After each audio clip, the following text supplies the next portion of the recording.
Hi folks, you're with Tacitus today, your pushback channel, and thank you for joining this live stream.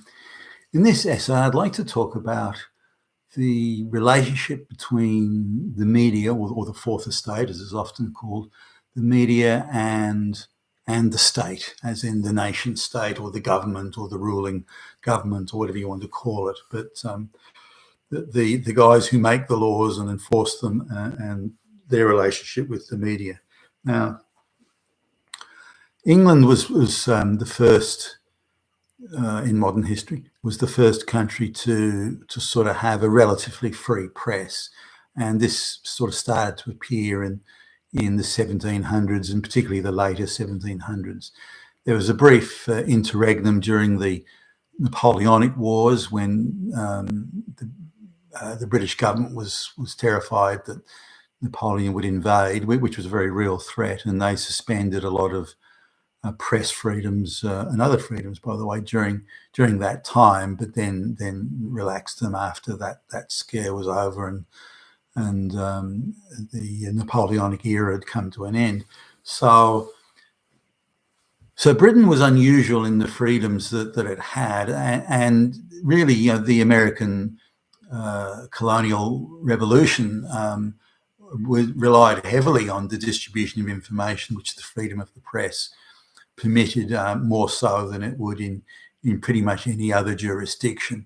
So, again, the great irony of the American Revolution was that the British and the colonialists in the Americas were the freest people in the world with more rights than anyone else in the world, and yet they were the ones that decided to have a revolution.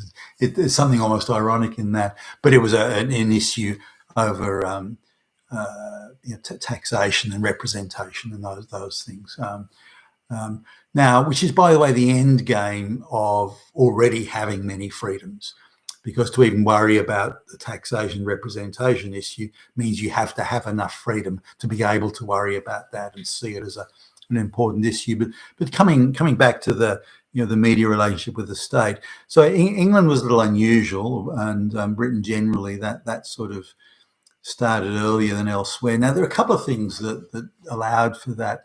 A very homogenous population that had, not without its ups and downs, but had a fairly there was a lot of faith in the relationship between the working classes, the middle classes, and the ruling classes. It wasn't perfect. I mean, they had their moments, but relative to other jurisdictions around the place, there was a lot of faith and belief that the leaders were doing a passable job and did care. Whether they cared enough or not enough, or this, those were up for debate. But generally, there was quite a lot of social trust in England, an unusual amount compared to the rest of Europe, where there was a disgruntled, angry peasantry, waiting to rise up and spread mayhem. So.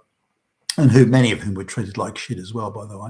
So also there was an imperfect and embryonic, but a democratic process nonetheless in England, and I think maybe a little bit less than a quarter of the population got to vote, and they were the most well-to-do people. And there was, and nor was that perfect, by the way. There were areas where there was, maybe 50 or 60 voters, and they were all responsible to and beholden to the local aristocrat who made sure they voted accordingly. So there wasn't perfect, but in terms of democracy, it was certainly better than anything else that was going around at the time in say Europe, which was industrializing, the beginning of industrial. So Europe was becoming the wealthy epicenter of the globe.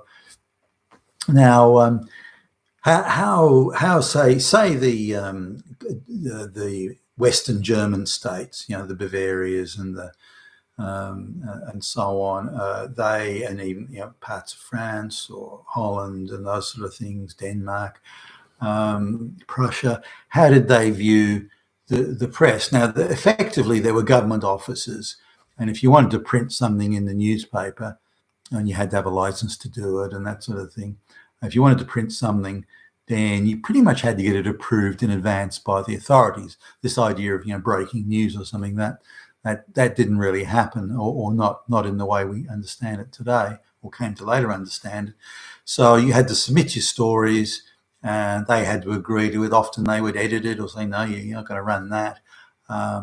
Sometimes they would say, well, you can run the story, but you have to, on the same page, you have to have the government's response. So you can criticise, for example, a government policy, but you have to have our response on the same page as to why we're doing it and why we think it's a good policy. So it was censored and controlled in that sense, at least.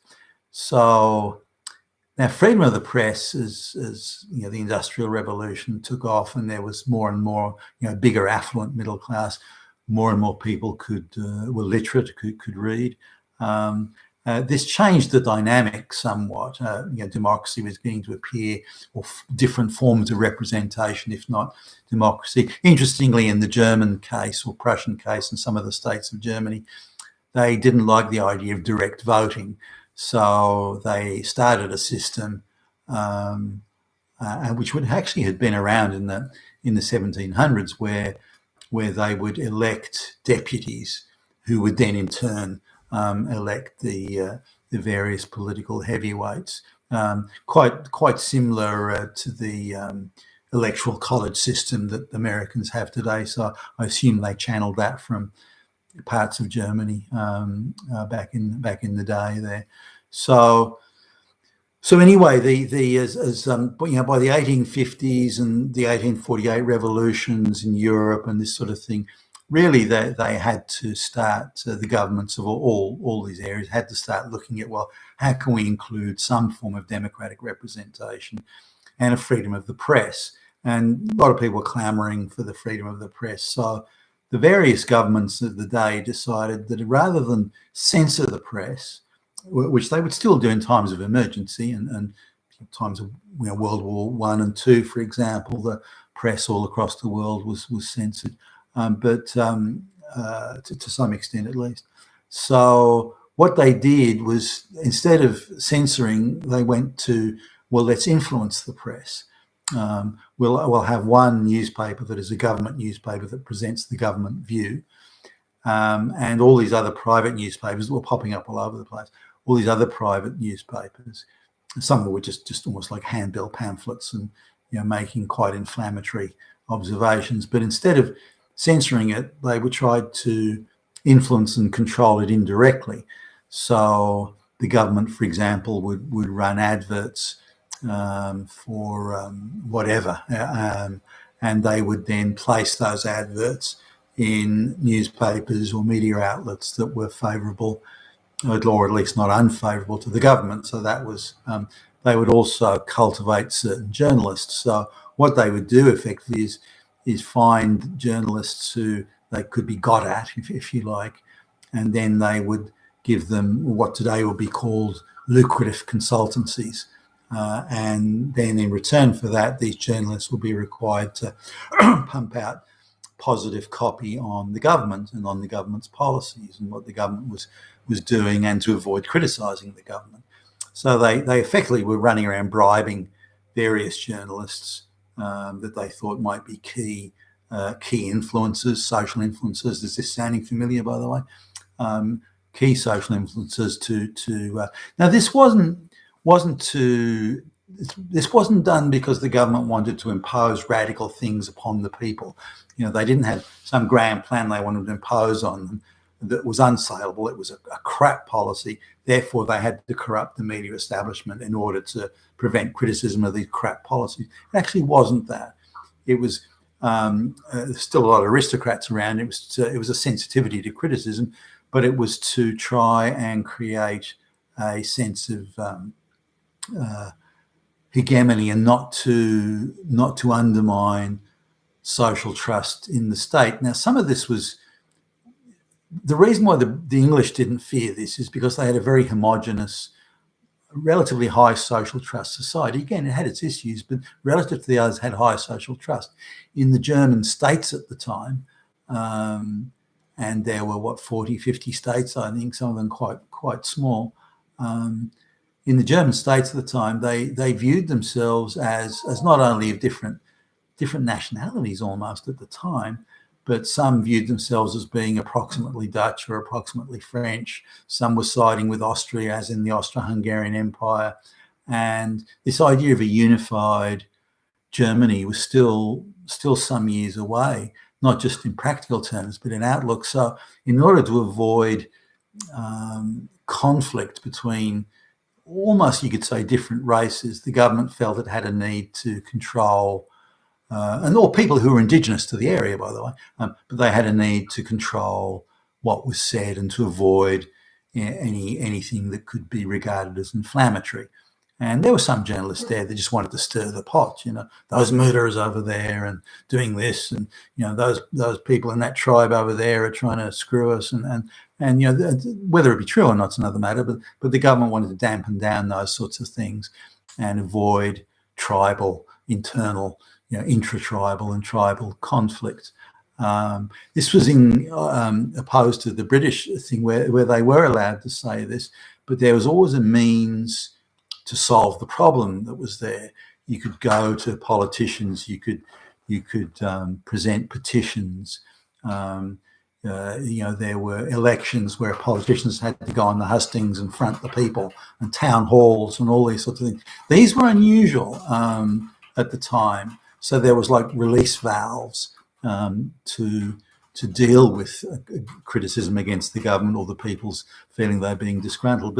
But in Europe, it wasn't that way. So this is why governments all over attempted to control the media. And one by one, they went down this path of bribing journalists and trying to control what was said and avoid criticism while promoting articles and editorials that were in favour of the government or praised the government and their prescience and their wonderful policies and so on.